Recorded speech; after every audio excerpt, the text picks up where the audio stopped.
জাতীয় প্রেস ক্লাবে গণতন্ত্র ও মানবাধিকার প্রতিষ্ঠায় আসন্ন জাতীয় সংসদ নির্বাচনের ভূমিকা শীর্ষক একটি সেমিনার অনুষ্ঠিত হয়েছে।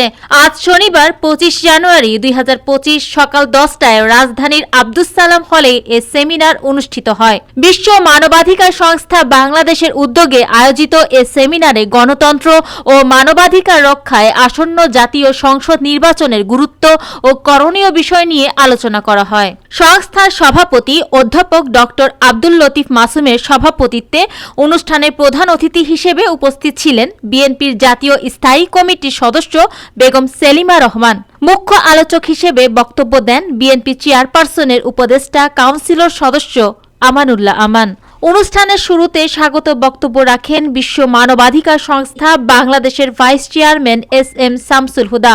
সেমিনারে সঞ্চালনা করেন সাবেক সচিব জিয়া হাসান। আমাদের সংবিধানে পাওয়া জন্মসূত্রে যে মৌলিক অধিকার, অর্থাৎ আমার অস্ত্র, আমার বাসস্থান, শিক্ষা, অন্ন এবং শ্রম থেকে শুরু করে প্রতিটি জিনিসের যে মৌলিক বেঁচে থাকার যে অধিকার, অর্থাৎ জীবনের অধিকার, এটা হলো সবচেয়ে বড় অধিকার। সে যেই হোক না কেন, একটা সামান্য মজুর থেকে শুরু করে আপনার উঁচু লেভেল পর্যন্ত যিনি কোটিপতি, তার যেমন অধিকার, তেমনি সামান্য মজুর তারও কিন্তু সে জীবনের অধিকার।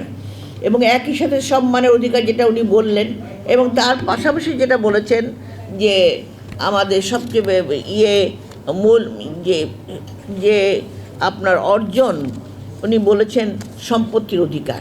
এগুলো আমরা জানি মানবাধিকার বলতে কি, কিন্তু বাংলাদেশের মানবাধিকার আজকে কোন পর্যায়ে চলে গেছে। আজকে একেবারে পদদলিত করে মানুষকে একদম ছিন্ন বিচ্ছিন্ন করে দিচ্ছে। সত্যি কথা বলতে কি, মানুষের বেঁচে থাকার কোনো অধিকারই ছিল না। আপনারা দেখেছেন আমাদের দিন মজুর থেকে শুরু করে, কৃষক শ্রমিক থেকে শুরু করে, আমাদের উপরের যারা রাজনীতিবিদ থেকে শুরু করে, সামান্য যে চাকরিজীবী থেকে শুরু করে, এমন কোনো জায়গায় নাই যেখানে তাদের অধিকার পদদলিত হয়েছে। সবার অবস্থা অত্যন্ত করুণ ছিল।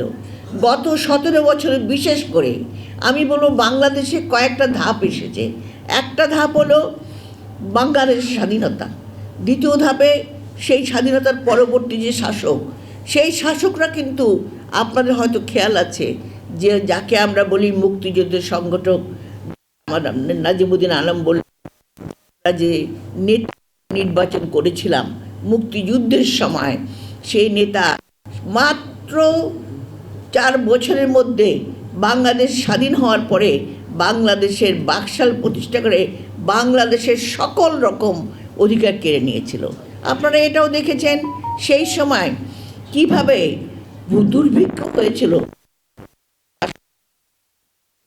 সেই সময় একইভাবে অপহরণ, ধর্ষণ, ব্যাংক লুট শুরু করে সমাজের যারা বড় বড় যারা রাজনীতি করছে, যারা সমাজকে সেবা করবে, তাদের মধ্য থেকে কিন্তু আমরা এইগুলি পেয়েছি। আপনারা হয়তো শেখ কামালের নাম শুনেছেন। সেই সময় কিন্তু প্রধানমন্ত্রীর পুত্র ছিলেন তিনি। সেই সময় ব্যাংক লুটের সঙ্গে তিনি জড়িত ছিলেন, নারী অপহরণের সঙ্গে জড়িত ছিলেন। এমন কোনো কাজ নাই। আমরা বলতাম যে পাড়া ঘুমালো, একটা কথা বলে না, বর্গী হলো দেশে।